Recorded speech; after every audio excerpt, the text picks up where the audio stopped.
ராஜேஷ் ஏம்மா இரு ஏன் இப்ப இவ்வளவு பதட்டப்படுறா?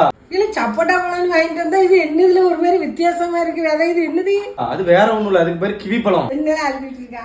இது கிவி பழமா? கிவி பழம்னா அது என்னது? குருவி பழம் கேள்விப்பட்டிருக்கு. இது என்ன கிவி பழம்? இந்த கிவி பழத்தை வச்சு ஜூஸ் போட்டு குடிச்சோம்னா ரொம்ப டேஸ்டா இருக்கும், உடம்புக்கும் நல்லது பத்துக்கோ. அப்ப நான் ஜூஸ் போட்டு எடுத்துட்டு வா. வேண்டா, இந்த கிவி பழத்தை வச்சு எங்க அம்மாக்கு சூப்பரா ஒரு மில்க் ஷேக் போட்டு கொடுப்போமா? வாங்க. பாக்குறதுக்கு நம்ம சப்போட்டா பழம் மாதிரி இருந்தாலும் இந்த பழத்தோட பேரு கிவி. கிவி பழத்தோட தோலெல்லாம் தனியா உரிச்சு எடுத்துட்டு ரவுண்ட் ஸ்லைஸா கட் பண்ணவும் ஆரம்பிச்சிட்டேன். ஸ்லைஸா கட் பண்ணும்போது எவ்வளவு அழகா இருக்குல்ல. இந்த மாதிரி ரவுண்ட் ஸ்லைஸா கட் பண்ணோடனே பாக்குறதுக்கு விதை வந்து உள்ள டிராகன் ஃப்ரூட்டுக்குள்ள இருக்கிற மாதிரியே இருக்குல்ல.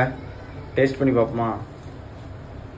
வேற மாதிரி இருக்கு கைஸ் கிவி. நீங்க சாப்பிட்றீங்களா அப்படின்ட்டு மறக்காம கமெண்ட் பண்ணிருங்க. ரவுண்டா ஸ்லைஸ் பண்ணி எடுத்த கிவி பழத்தை ஒரு மிக்ஸி ஜார்ல போட்டு அது கூட கொஞ்சமா சுகரும் ஆட் பண்ணி ஒரு 1/4 லிட்டர் பாலையுமே உள்ள ஊத்திக்கிட்டேன். பாலை ஊத்திட்டு லைட்டா அரைச்சு எடுத்தோம்னா சூப்பரான கிவி மில்க் ஷேக் ரெடி ஆயிரும். அப்படியே ஒரு கப்ல எங்க அம்மாக்காக ஊத்தி எங்க அம்மாட்ட கொண்டு போய் கொடுத்தேன்.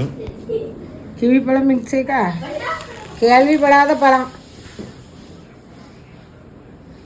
சரியான டேஸ்ட், நல்லா இருக்கு. லைட்டா புளிப்பு, ஒரு கசப்பு, ஒரு இனிப்பு, டேஸ்ட் வேற மாதிரி இருக்குங்க.